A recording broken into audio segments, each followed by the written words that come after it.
A poco más de un mes de las elecciones presidenciales en El Salvador, Nayib Bukele se encamina a una nueva reelección en medio de una larga e infructuosa polémica sobre la constitucionalidad de su candidatura. En 2021, el máximo tribunal del país, cuyos miembros fueron designados por el Congreso, controlado por el oficialismo, habilitó la postulación del presidente desconociendo varios artículos de la Carta Magna salvadoreña que prohíben los mandatos consecutivos. A pesar de los cuestionamientos y las marchas contra el fallo judicial, el jefe de Estado goza de gran popularidad motivada principalmente por su guerra contra las pandillas y el crimen organizado, un flagelo que desangró a El Salvador durante décadas. Mañana cumple 16 meses de estar detenido, de no saber nada de él. Se le lleva paquete al penal, pero no sabemos si lo reciben, no sabemos si está vivo, no sabemos nada de ellos. Solo le han hecho la primera audiencia, que fue a los 15 días, y hasta el día de hoy no ha tenido segunda audiencia, violentando todos los derechos constitucionales como persona de él y a nosotros como familiares también. En marzo de 2022, Bukele impuso un régimen de excepción, aún vigente, que dejó en suspenso varias garantías constitucionales y lanzó una ofensiva policial y militar sin precedentes, que a la fecha lleva contabilizado cerca de 74.000 detenidos en medio de las denuncias de organismos de derechos humanos por apremios ilegales y capturas de personas inocentes.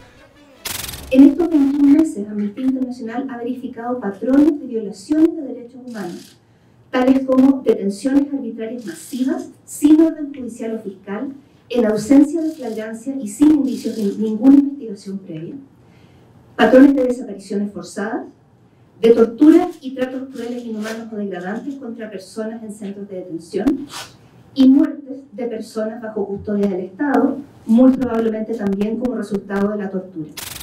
Para evitar más críticas, el mandatario salvadoreño pidió licencia en el cargo por 6 meses para dedicarse de lleno a la campaña, designando a Claudia Rodríguez como presidenta interina, la primera mujer en ejercer el cargo en el país centroamericano.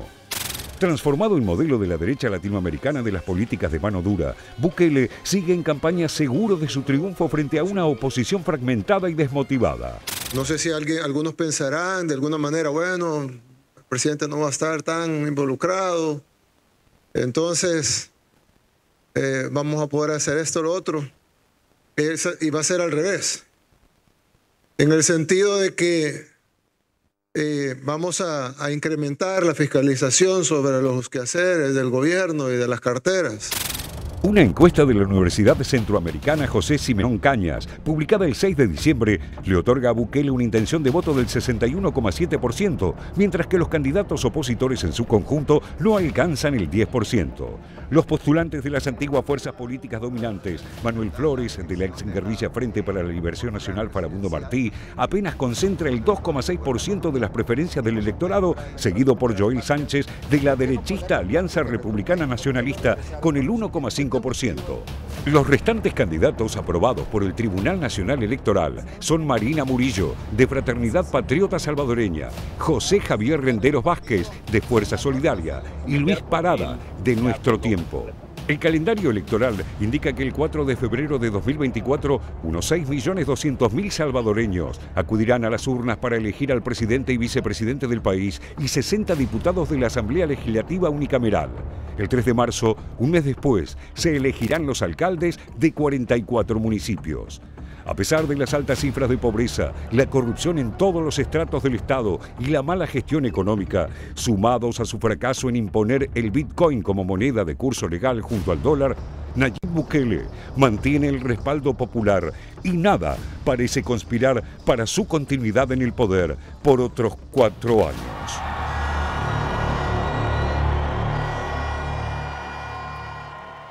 Allí lo decíamos en este informe especial, todas las encuestas dan ganador al presidente Bukele. Leticia, bueno, a ver, el primer análisis luego de este informe especial, posibilidad concreta de reelección de Bukele, ¿esto es así? Sí, exactamente, como lo planteaba el informe, todo indica que va a ser reelecto Nayib Bukele, pese a los cuestionamientos, porque no estaba permitida la reelección, pese al procedimiento que se llevó adelante para que se vuelva a presentar. Al menos, bueno, ahí veíamos una de las encuestas que hablaba de un 61%, pero hay otras que le dan incluso un 70% de intención de voto, con la particularidad, muchas veces lo decimos, ¿no?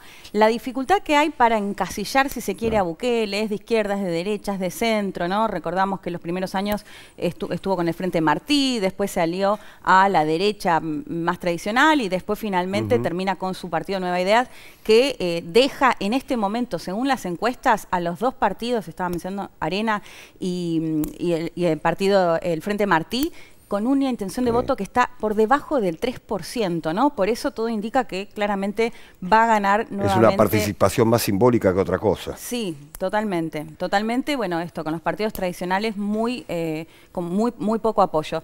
Lo decimos siempre, se atribuye en gran medida esta popularidad, este apoyo al tema de la seguridad. Recordemos que al día de hoy más de 75.000 pandilleros y supuestos pandilleros, ¿no? Porque lo que vienen denunciando los organismos de derechos humanos es que envió a la cárcel a muchas personas que además ni siquiera tenían alguna relación con las pandillas, pero lo cierto es que al momento se calculan más de 75.000 presos en este contexto en lo que él denominó la guerra contra las pandillas, y que esto también, de hecho, cuando hay algunas encuestas que están arriba del 90% que consideran que realmente cambió la situación de los salvadoreños. Recordemos que El Salvador encabezó el ranking de mayor cantidad de homicidios en el mundo, superando a países en conflictos, bueno, y demás, y que en la actualidad Bukele se jacta muchos días de que no haya ni siquiera un homicidio. De hecho, actualmente, bueno, en su momento llegó a estar arriba de 100 homicidios cada 100.000 habitantes, y en este momento ronda el 3. De hecho, es más bajo creo que la Argentina, Chile, que eran los países que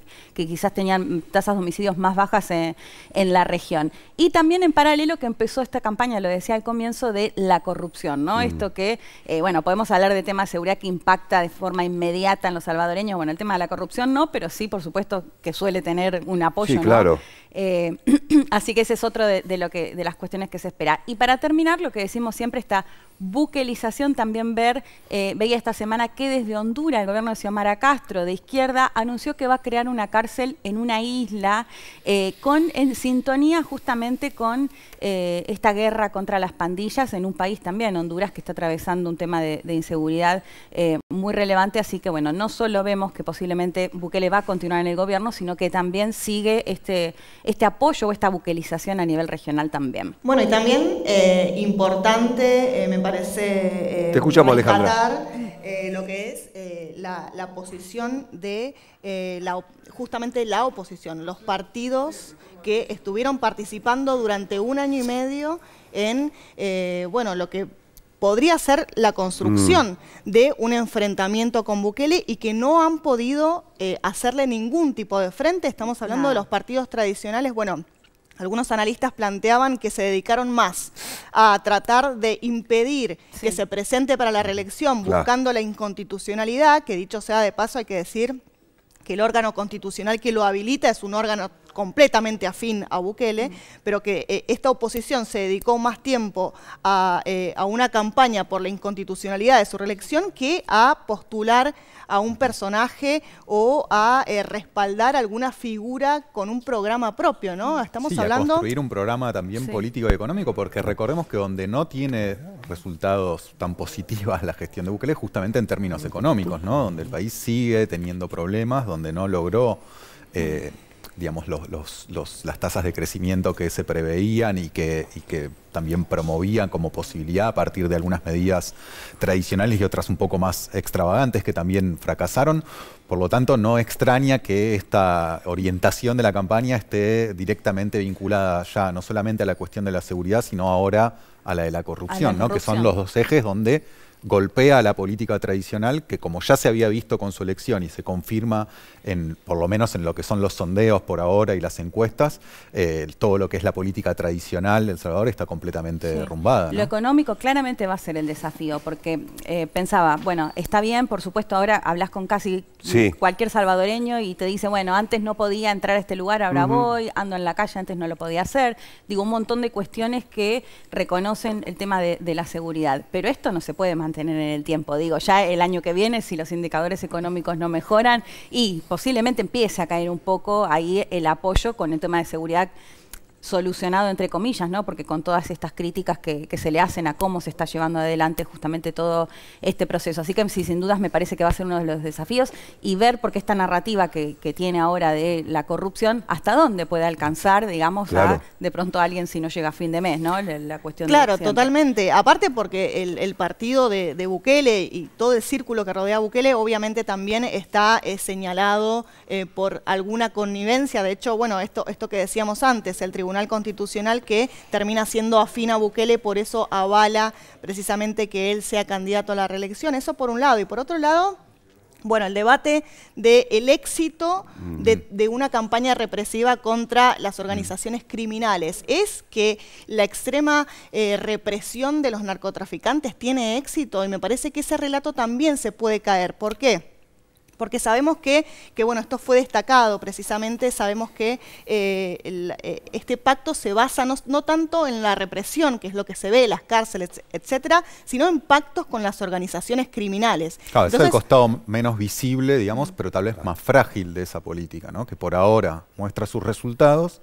Hay que ver si durante un próximo periodo presidencial esos pactos políticos que también ayudan a consolidar esta estrategia de seguridad, del gobierno Bukele, pueden sostenerse con una situación económica que pueda estar cada vez más fragilizada. Sí, ¿no? hay que recordar que también los gobiernos que reivindican en los planes de Bukele, reivindican la parte de represión, pero no hablan sobre los pactos con las organizaciones criminales para que justamente eso suceda, porque sabemos que eso está a la base, ¿no? de esta supuesta paz entre las organizaciones y la baja de las tasas de criminalidad, ¿no? Entonces vamos a ver si se logra renovar ese pacto con algunas organizaciones de narcotraficantes, organizaciones de tráfico, etcétera, etcétera, que fueran las que en algún punto también marcaron lo que es la realidad de El Salvador durante tantos años, un país completamente desindustrializado, con muchísimos problemas económicos. Vamos a ver si esto Bukele lo logra renovar o si se empieza a, no sé, a romper, si se quiere, esa relación. Pero es interesante poder discutirlo porque hay muchos países, en muchos gobiernos o partidos que dicen tenemos que hacer lo que hizo Bukele. Sí. Entonces, ¿qué tenemos que hacer? ¿Pactar con las organizaciones narcotraficantes o solamente la parte de encarcelar, violar los derechos humanos, etcétera, etcétera? Bueno, sería el caso de Honduras, debate, por ejemplo. ¿no? Claro, Honduras, ¿no? Que lo de Xiomara Castro. Antes, Xiomara Castro, que tiene una situación de desborde en tema de seguridad, masacres que se han visto sobre todo en los últimos meses y semanas. Bueno, Ecuador también. Pero bueno, de Xiomara Castro, el hecho de que por ahí sea de izquierda, yo hablaba con algunos legisladores, de hecho, de Xiomara Castro, y ellos me decían, bueno, no tenemos que tener miedo a hablar de mano dura, pero en este caso sería con un costado más humano, ¿no? Así lo planteaban. Bueno, cuesta ver, justo les contaba que leía una nota de la CNN, un periodista que estuvo en esta mega cárcel de El Salvador, que contaba las condiciones en las que dormían, lo que comían, cómo habían adelgazado, porque realmente la dieta es muy mínima, que no tienen colchones, que no tienen prácticamente diálogo, que no pueden recibir información de afuera. Bueno, un montón de cuestiones que, por supuesto, los organismos de derechos humanos vienen denunciando, así que cuesta creer que puedan seguir con la política de Bukele sin aplicar justamente todo lo que ha aplicado Bukele en este año y medio ya de estado de emergencia. Sí, sí, y también el tema de no solamente sus derechos humanos de supervivencia, sino también el problema de la falta de garantías. Digo, los juicios justos, etcétera, etcétera, esto también desaparece con la mano dura de Bukele. Entonces, o sea, no es solamente bueno, las garantías de poder tener una existencia digna, pacífica, sino también el hecho de que se encarcelen masivamente a bueno, sectores populares que, por supuesto, las organizaciones de narcotráfico están metidas en estos lugares, ¿no? Pero como también eso empieza a ser un precedente peligroso para lo que puede llegar a ser bueno, esta oleada represiva o de mano dura que parece que llega a todas partes de América Latina. Bueno, es un tema que seguimos analizando, el presidente de El Salvador.